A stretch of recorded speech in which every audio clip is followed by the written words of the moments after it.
Hello students, welcome you all in Ranjana classes. Subject हमारा CDP का है। क्लास हमारी जो चल रही है साइकोलॉजी की, उसके अंदर जो टॉपिक चल रहा है इंटेलिजेंस, उसकी हमने आज लास्ट थ्योरी करनी है। कौन सी थ्योरी है? स्टर्नबर्ग्स इंफॉर्मेशन प्रोसेसिंग थ्योरी। स्टर्नबर्ग की जो सूचना प्रक्रिया का जो सिद्धांत है, कब दिया था इन्होंने? 1985 में। तो पूरा नाम इनका क्या है? Robert Sternberg. कहाँ से बिलोंग करते थे? अमेरिका से। अमेरिकन साइकोलॉजिस्ट हैं। इन्होंने क्या अडॉप्ट किया? Information processing approach to problem solving. कोई भी समस्या है उसका समाधान किसके द्वारा किया जाता है, किया जा सकता है? ये कहते हैं सूचना प्रक्रिया उपागम को अपनाकर हम जो है समस्या का हल निकाल सकते हैं। आईपीए का मतलब क्या है? Information processing approach. ये क्या है? Manner to perform a mental task. कि कोई भी अगर हमने काम करना है, कौन सा काम? मानसिक कार्य। कोई भी हमने कार्य करना है, यानी दिमाग में जो हम सोचते हैं किसी समस्या का हल निकालने के लिए, तो किस तरीके से हम करते हैं? मैनर, उसका तरीका क्या है? Manner to perform a mental task. और उसके लिए इन्होंने क्या किया? कुछ एक स्टेप्स दिए हमें। तो पहला स्टेप हमारे पास क्या है? एनकोडिंग। एनकोडिंग का मतलब क्या है? Identify the relevant information in the mind. सबसे पहले आप क्या करते हो? जो भी संबंधित सूचना है अपने दिमाग में, उसे पहचानने की कोशिश करते हो। जैसे आपने पीएस टेट का एग्जाम देना है और आप बड़े सारे यूट्यूब चैनल जो है देखे आपने कि कहाँ से मुझे रेलेवेंट इंफॉर्मेशन मिल सकती है। नेक्स्ट हमारे पास क्या है? इन्फरिंग। इन्फरिंग का मतलब क्या होता है? कंक्लूजन निकालना। फिर आपने कंक्लूजन निकाला कि ये वाला चैनल जो है मुझे सही इंफॉर्मेशन दे सकता है। नेक्स्ट क्या है? मैपिंग। मैपिंग क्या है? कहते आप अपने दिमाग में जो एक मैप बना लेते हो, relationship between the old and present one. आप क्या करते हो? संबंध स्थापित करते हो। आप सोचते हो कि पहले मैंने जो एग्जाम दिया था, मैंने कहाँ से पढ़ा था, मेरी क्या वीकनेस रह गई थी जिसकी वजह से वो क्लियर नहीं हुआ।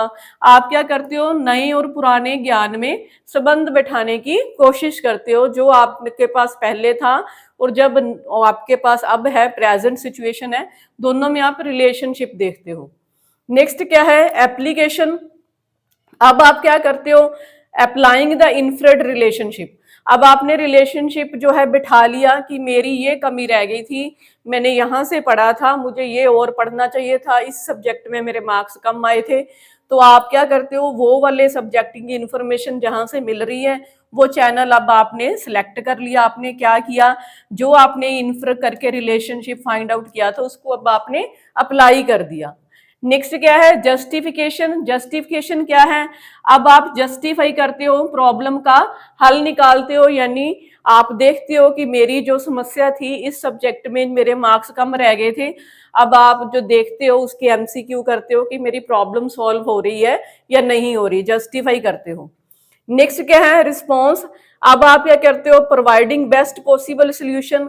अब आप अपना क्या देते हो? जो भी सबसे बढ़िया आपका हल होता है वो आप प्रोवाइड करते हो। जैसे आप पीएस टेट के एग्जाम में सबसे बेस्ट करने की कोशिश करोगे 1 तारीख को, उसके लिए आप सबको बेस्ट विशेस हैं।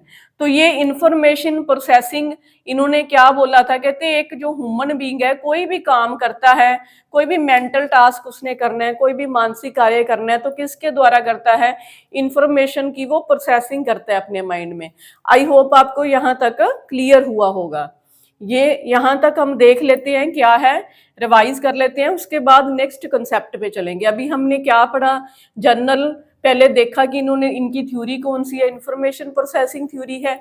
अमेरिका से ये बिलोंग करते थे। इन्होंने क्या बोला? कोई भी समस्या का हल है कैसे निकाला जाएगा? सूचना प्रक्रिया उपागम के द्वारा। इन्होंने क्या कहा कि कोई किसी भी तरीके से, अब जो भी हम मानसिक कार्य करते हैं उसके लिए जो जो हम क्या करते हैं, तरीका अपनाते हैं, उसके लिए कौन कौन से स्टेप फॉलो किए जाते हैं वो बताई इन्होंने। सबसे पहला क्या है? एनकोडिंग। आप क्या करते हो? संबंधित सूचना अपने माइंड में आप जो उसको पहचानते हो, देखते हो कि मुझे कौन सा सिलेबस करना है। फिर आप यूट्यूब चैनल सर्च किया आपने, फिर आपने क्या किया? निष्कर्ष निकाला कहाँ से पढ़ना है, फिर रिलेशनशिप बिठाया, पहले कहाँ से पढ़े थे, अब कहाँ से पढ़ना है, ओल्ड और न्यू में। देन आपने अप्लाई कर दिया, पढ़ना शुरू कर दिया। फिर आपकी क्या है? समस्या आपकी सॉल्व होगी। अब आपके जो सम में सॉल्व हो रहे हैं, चाहे वो मैथ था, एसएस था, जो भी आपका सब्जेक्ट था, नेक्स्ट क्या है, अब आप बेस्ट पॉसिबल सोल्यूशन जो है प्रोवाइड करते हो, अपना एग्जाम अच्छे से दे पाते हो। तो इस तरह से कहते हैं जब भी हमने कोई भी मेंटल टास्क करना होता है हम इसी तरह से जो है सोचते हैं, ह्यूमन बीइंग इसी तरह से सोचेगा। किसने बोला था? रॉबर्ट स्टर्नबर्ग ने। इन्होंने आगे क्या दिया? ट्राइआर्किक स्ट्रक्चर दिया इन्होंने। तो जो संरचना दी इन्होंने बुद्धि की, इन्होंने कहा कि जो हमारे पास हम बुद्धि का प्रयोग करते हैं, कौन कौन सी इंटेलिजेंस की इन्होंने बात की, एक प्रैक्टिकल, एक क्रिएटिव और एक एनालिटिकल। कोई भी प्रॉब्लम को सॉल्व करने के लिए 3 तरह की इंटेलिजेंस इन्होंने बोला यूज की जाती है। तो शॉर्ट फॉर्म में इसको क्या बोला जाता है? PCA। तो फर्स्ट P का मतलब क्या है? प्रैक्टिकल इंटेलिजेंस, यानी कि ये किसी न किसी संदर्भ में होती है, इसलिए इसको क्या बोलते हैं हम? संदर्भात्मक बुद्धि भी बोला जाता है, संदर्भात्मक बुद्धि। यानी जब भी कोई बंदा प्रैक्टिकली इंटेलिजेंस होएगा ना, किसी न किसी कॉन्टेक्स्ट में होगा, तो इसमें क्या होता है कि उनमें एबिलिटी पाई जाती है, ability to adjust in his environment. जो भी उनमें हम कह सकते हैं कि वो क्या करते हैं, अपने वातावरण में एडजस्ट होते हैं। उनमें क्या एबिलिटी होती है? Ability to adjust in his और हर इन्वायरमेंट। उनके अंदर ये योग्यता होती है कि वो अपने वातावरण में एडजस्ट हो जाते हैं, जैसा भी उनको वातावरण मिलता है। इसलिए इनको स्ट्रीट स्मार्टनेस भी बोला जाता है। जैसे कोई भी समस्या होती है, उनके लिए समस्या नहीं होती, वो उनका हल निकाल लेते हैं चलते फिरते। यानी आपने देखा होगा कई लोग किसी भी प्रॉब्लम को लेकर जो है वरी फील नहीं करते, वो कहते हैं हर समस्या का हल निकाला जा सकता है। उन लोगों में कौन सी इंटेलिजेंस होती है? प्रैक्टिकल इंटेलिजेंस होती है। इसके लिए उन्होंने क्या कहा? कहते हैं या तो आप अडेप्ट कर सकते हो सिचुएशन को, या आप शेपिंग में जाओगे या सिलेक्शन में जाओगे। तो अडेप्टेशन क्या है? Change with in one self. यानी जैसे हम इसकी एग्जांपल ले सकते हैं कि एक लड़की की जब मैरिज होती है तो वो नए इन्वायरमेंट में जाती है, एक नए घर में जाती है। तो अडेप्टेशन में क्या आएगा कि वो अपने में चेंज लाती है, उस जिस घर में उसकी मैरिज हुई है उसके अकॉर्डिंग वो अपने आप को एडजस्ट करती है। Change with in one self, यानी अपने आप में चेंज लाना क्या है? अडेप्टेशन है। नेक्स्ट क्या है? शेपिंग। शेपिंग का मतलब क्या है? Change environment according to herself. यहाँ पे वो क्या करती है कि जो ससुराल का वातावरण होता है अपने अकॉर्डिंग चेंज कर देती है, कि हम तो ऐसे खाना खाते थे, हम तो ऐसे पहनते थे, हम तो इतने बजे उठते थे, तो उसने जो अपने रूल थे वहां अप्लाई कर दिए। शेपिंग का मतलब क्या है? वातावरण को अपने अकॉर्डिंग बदल दिया। सिलेक्शन। सिलेक्शन का मतलब क्या है? Change the new environment with older. इसमें क्या है कि जैसे हम देखते हैं कि हो सकता है कि वहां वो शेप ना कर पाई हो, उसके अकॉर्डिंग जो है ससुराल का वातावरण ना चेंज हो पाया हो, तो वो क्या करती है? एक नए वातावरण में चली जाती है। जैसे हम देखते हैं कि लड़कियां आफ्टर मैरिज कई बार अलग जो है हस्बैंड के साथ रहने लग जाती हैं, तो वो इसमें आएगा change the new environment with the older one. तो इसमें जो भी वो क्या करती है कि नए वातावरण को पुराने वातावरण के साथ बदल देती है। क्लियर हुआ होगा आपको ये प्रैक्टिकल इंटेलिजेंस। क्या बोलते हैं हम इसको? Contextual intelligence. संदर्भ के साथ संबंधित होती है, किसी न किसी संदर्भ में जो है हमें जो कह सकते हैं ये वाली इंटेलिजेंस पाई जाती है। सिचुएशन के हिसाब से, संदर्भ का मतलब क्या है? सिचुएशन के हिसाब से खुद को एडजस्ट कर लेना। तो क्या चीज है ये? अपने वातावरण में खुद को एडजस्ट कर लेना, चाहे वो लड़का है चाहे लड़की है। या तो नए वातावरण के अनुसार अपने आप को ढाल लेना, या वातावरण को अपने अकॉर्डिंग बदल देना, या न्यू वातावरण को सिलेक्ट कर देना, तो कर लेना। तो ये क्या चीज है? जो हम कहते हैं प्रैक्टिकल इंटेलिजेंस है। इसे कॉन्टेक्सचुअल इंटेलिजेंस भी बोलते हैं। दोनों नाम आपको पता होने चाहिए। नेक्स्ट हमारे पास क्या है? Creative intelligence. क्रिएटिव इंटेलिजेंस का मतलब क्या है? इसको हम अनुभवजन्य बुद्धि बोलते हैं, एक्सपीरियंशियल इंटेलिजेंस। तो ये क्या चीज है? Focus on new ideas and creatively to solve new problem. तो इसमें आप क्या करते हो? नए विचारों पे आपका ध्यान केंद्रित होता है और आप समस्या को नए तरीके से सुलझाते हो। तो इसमें क्या चीज है हमारे पास? इसमें इसने क्या बात की है कि तो ऑटोमेशन की बात की है। ऑटोमेशन क्या चीज होती है? हम देखते हैं जो लोग क्रिएटिव होते हैं ना, वो चाहे कोई भी काम में लगे हों, लेकिन अगर उन्होंने कुछ क्रिएट करना है, वो कोई चीज बना रहे हैं, तो कोई भी काम करते वक्त उनके माइंड में अपने आप आइडियाज आते रहते हैं। जैसे हम कह सकते हैं कि आपने आप कोई ड्राइंग बना रहे थे, कुछ भी बना रहे थे, लेकिन आप जाके कुकिंग करने लग गए, फिर भी आपके माइंड में वो आइडियाज चल रहे हैं कि मैं ऐसे ड्रॉ कर सकता हूँ, ऐसे ड्रॉ कर सकता हूँ। तो वो क्या है, ऑटोमेशन है, कि आपके माइंड में अपने आप जो है आइडियाज आते हैं। नॉट रिक्वायर मच एफर्ट और एनर्जी, आपको बहुत ज्यादा जो प्रयत्न नहीं करने पड़ते, बहुत ज्यादा ऊर्जा नहीं लगानी पड़ती, अपने आप के आपके माइंड में जो है न्यू आइडियाज आते हैं। नोवेल्टी का मतलब क्या है, नवीनता। ये क्या होता है, स्वचालन। ये क्या है, नवीनता। Solve new task with new ideas, जो भी नया काम है उसको नए तरीके से हल करना। यानी हम कह सकते हैं कोई भी जो कह सकते हैं जो लोग क्या करते हैं, कोई किसी भी समस्या उन्हें दे दो, वो उसका हल निकाल लेते हैं। तो इस तरह से कोई भी नया काम है उसको नए तरीके से हल करने वाले पर्सन्स में क्या पाई जाती है, नॉवेल्टी पाई जाती है, नवीनता पाई जाती है। तो ये कौन सी बुद्धि है, क्रिएटिव इंटेलिजेंस। क्रिएटिव इंटेलिजेंस को हमने देखा क्या बोलते हैं, एक्सपेरिएंशियल इंटेलिजेंस। इसमें हम क्या करते हैं, न्यू आइडियाज पर फोकस करते हैं और जो किसी भी समस्या का हल निकालते हैं क्रिएटिविटी को यूज करके। तो इसमें जो क्रिएटिव होंगे बंदे, उनके मन में अपने आप आइडियाज आते रहेंगे, उन्हें बहुत ज्यादा एनर्जी यूज नहीं करनी पड़ती, प्रयत्न भी बहुत नहीं करने पड़ते।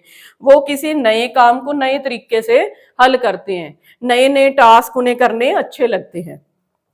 नेक्स्ट हमारे पास क्या है, कंपोनेंशियल इंटेलिजेंस। इसे हम एनालिटिकल इंटेलिजेंस भी बोलते हैं। तो ये क्या है, ability to think critically and analytically. इसमें क्या होता है, आप सोचते हो किस तरह से, आलोचनात्मक तरीके से और विश्लेषणात्मक तरीके से। तो कंपोनेंशियल का मतलब क्या है, इसको हम क्या बोलते हैं, घटकीय बुद्धि बोलते हैं। कंपोनेंट की बात होगी यहाँ पे। तो इस तरह से ये वाली बुद्धि वाले बंदे क्या होते हैं, यानी जो इंसान इसमें पाए जाते हैं, वो एकेडमिक अचीवमेंट में ज्यादा अच्छा कर पाते हैं, यानी स्टडी में ज्यादा अच्छा कर पाते हैं। उनको बुक स्मार्ट भी बोला जाता है। एनालिटिकल यानी कंपोनेंट का मतलब क्या है, किसी भी चीज को स्टडी करना छोटे छोटे पार्ट्स में डिवाइड करके। तो ये हम ज्यादातर अपनी जो एजुकेशन में करते हैं, इसलिए एकेडमिक अचीवमेंट उन लोगों की हाई होती है जो इस वाली बुद्धि से रिलेट करते हैं, इसलिए इनको बुक स्मार्ट भी बोला जाता है। तो इसके हम देखिए कौन से पार्ट है। पहला पार्ट हमारे पास क्या है, मेटा कंपोनेंट। मेटा कंपोनेंट का मतलब क्या है, knowledge about one's own thinking. आपको अपनी सोच के बारे में, यानी मेटा का मतलब क्या होता है कि अपनी सोच के बारे में सोचना। जैसे थिंकिंग ओवर थिंकिंग, ठीक है, जो भी आपकी सोच है उसके ऊपर आप सोचते हो, thinking about thinking. Knowledge about one's own thinking, आपको अपने विचारों के बारे में जब आप जान जाते हो, आप उन्हें एनालाइज करते हो। जैसे हम देखते हैं हमारे माइंड में ना कुछ थॉट्स चलते रहते हैं। तो कई बार तो ये होता है कोई भी बैड थॉट आया, हम एक्शन ले लेते हैं। लेकिन अगर आप अवेयर हो, तो मेटा कंपोनेंट का मतलब कि आपको नॉलेज होएगी मेरे माइंड में क्या चल रहा है, मैं क्या सोच रहा हूं। आप उसे एनालाइज करोगे, उसका विश्लेषण करोगे कि सही थॉट आ रहा है या बैड थॉट आ रहा है। फिर आपको सिलेक्शन भी करने में आप कर पाओगे। जब आपको पता लगेगा थॉट गुड है तो आप सिलेक्ट करोगे, नहीं तो आप नहीं सिलेक्ट करोगे। मॉनिटर करना अपने थॉट को, उनकी इंटरप्रिटेशन करनी। सिंपल से एग्जांपल हम ले सकते हैं कि आपका मान लो एग्जाम है 1 तारीख को टेट का, और आपके फ्रेंड्स कहते हैं कि चलो घूमने चलते हैं, यूनिवर्सिटी चलते हैं। तो आप क्या करते हो, अपनी थिंकिंग के बारे में आपको पूरा ज्ञान है, आप उसका विश्लेषण करते हो। आप सोचते हो जाना चाहिए नहीं जाना चाहिए, आपने मॉनिटर किया, आपने इंटरप्रेट किया, कि आपने व्याख्या की कि अगर मैं नहीं जाता तो मैं PYQs कर सकता हूँ, प्रीवियस ईयर क्वेश्चन कर सकता हूँ, जाता हूँ तो मेरा इतना टाइम लग जाएगा। तो इस तरह से यहाँ पे आप क्या कर रहे हो, पूरे जो आपके मन में विचार चल रहे हैं उनका विश्लेषण कर रहे हो। फिर आप चुन रहे हो मैंने क्या करना है क्या नहीं करना। आप उसको अच्छी तरह से ऑब्जर्व कर पा रहे हो, मॉनिटर कर पा रहे हो, आप इंटरप्रिटेशन उसकी व्याख्या कर पा रहे हो भी जाने के क्या नुकसान होंगे, या मैं नहीं जाता तो मुझे क्या फायदे होंगे। नेक्स्ट हमारे पास क्या है, परफॉर्मेंस कंपोनेंट। परफॉर्मेंस कंपोनेंट का मतलब क्या है, तो इसमें क्या होएगा, आप जो भी मेंटल प्रोसेसेस करते हो, जो भी मानसिक प्रक्रियाएं, अब जो भी आपने सोचा आपने उस पर क्या किया, काम करना शुरू कर दिया। तो जो भी आप यहाँ पे करोगे तो वो क्या हो जाएगा, परसेप्शन है, तो कॉन्सेप्ट आइडेंटिफिकेशन है, रिस्पॉन्स मेकिंग है। अब परसेप्शन क्या होता है भाई, जो हम कह सकते हैं कि सेंसर्स के थ्रू परसीव करना। जैसे हम यहाँ पे क्लास में पढ़ रहे हैं और हमें आवाज आती है आसमान से, तो हम समझ जाते हैं कि बादल गरज रहे हैं या एरोप्लेन जा रहा है। तो ये क्या है, परसेप्शन है। हमें उसकी साउंड के बारे में हमने परसीव किया हुआ है कि बादल कैसे गरजते हैं और एरोप्लेन की आवाज कैसे होती है, हम अंदर बैठे ही बता देते हैं। तो इस तरह से परफॉर्मेंस कंपोनेंट क्या है, जो भी हम मानसिक प्रक्रियाएं करते हैं उसके लिए कौन कौन सी स्ट्रेटजीज हम अपनाएंगे। या तो हम परसेप्शन करेंगे, या कॉन्सेप्ट को आइडेंटिफाई करेंगे यानी अवधारणा को पहचानेंगे, और अपना रिस्पॉन्स जो है वो बना लेंगे। तो ये परफॉर्मेंस कंपोनेंट के अंदर आएगा। नेक्स्ट हमारे पास क्या है, नॉलेज एक्विजिशन, यानी जो ज्ञान को हम ग्रहण करेंगे। तो वो हम कैसे ग्रहण करेंगे, सिंथेसाइज करेंगे old ideas in original and creative way. यानी हम क्या करेंगे, जो भी पुराने विचार है हमारे उनको इकट्ठा करेंगे। सिंथेसाइज का मतलब होता है एक साथ कर लेना।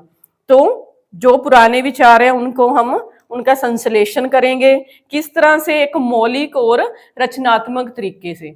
यानी पुराने विचारों के आधार पर कुछ नया क्रिएट कर लेना। आई होप आपको ये क्लियर हुआ होगा। क्या क्या पढ़ा हमने, तो पहले तो हमने ये चीज डिस्कस कर ली थी, इसके अंदर हम देख लेते हैं क्या था। ट्राइआर्किक जो स्ट्रक्चर है 1985 में दिया था, पीसीए की बात की थी, प्रैक्टिकल इंटेलिजेंस, कॉन्टेक्चुअल संदर्भात्मक बुद्धि, तो ability to adjust in his own environment, तो स्ट्रीट स्मार्टनेस होते हैं ये, अडेप्टेशन करते हैं, चेंज करते हैं अपने आप में, शेपिंग में वातावरण को चेंज करते हैं, सिलेक्शन में नया वातावरण चुन लेते हैं। ऑटोमेशन किसके अंदर था, क्रिएटिव इंटेलिजेंस, जिसको हम एक्सपेरिएंशियल इंटेलिजेंस भी बोलते हैं, या हम न्यू आइडियाज पर फोकस करते हैं और क्रिएटिव तरीके से समस्याओं का हल निकालते हैं। ऑटोमेटिकली न्यू आपके मन में आइडियाज आते हैं और आप नए टास्क को नए विचारों के साथ कंप्लीट करते हो। कंपोनेंशियल क्या है, एनालिटिकल इंटेलिजेंस है, घटकीय बुद्धि है। इसमें आप क्या करते हो, आलोचनात्मक तरीके से सोचते हो, विश्लेषणात्मक तरीके से सोचते हो। बुक स्मार्ट इन्हें बोला जाता है। एकेडमिक अचीवमेंट इनकी अच्छी होती है। तो मेटा कंपोनेंट की बात की थी हमने, अपने विचारों के बारे में पता होना, उनका विश्लेषण करना, चुनना, उन्हें मॉनिटर करना, उनकी व्याख्या करना। परफॉर्मेंस कंपोनेंट में आप क्या करते हो, जो मेटा कंपोनेंट का जो भी काम था आपका, उसको अब आप स्टार्ट कर देते हो, मेंटल प्रक्रियाएं यानी मानसिक प्रक्रियाएं करने लग जाते हो, परसेप्शन लगाते हो, कंसेप्ट की आइडेंटिफिकेशन करते हो और रिस्पॉन्स बना लेते हो। नॉलेज एक्विजिशन में क्या था, आप अपन क्या करते हो, पुराने विचारों को सिंथेसाइज करते हो, संश्लेषण करते हो उनका, किस तरह से, एक मौलिक और रचनात्मक तरीके से। तो आई होप आपको ये स्टर्नबर्ग की थ्योरी क्लियर हुई होगी। तो आप लोग रंजना क्लासेस को लाइक, शेयर और सब्सक्राइब करिए। और इंटेलिजेंस के टॉपिक जो है हमारे यहीं पर खत्म है। सीडीपी के टॉपिक हम आगे इसी तरह करते रहेंगे और हमारे साथ जुड़े रहिए। Thank you students.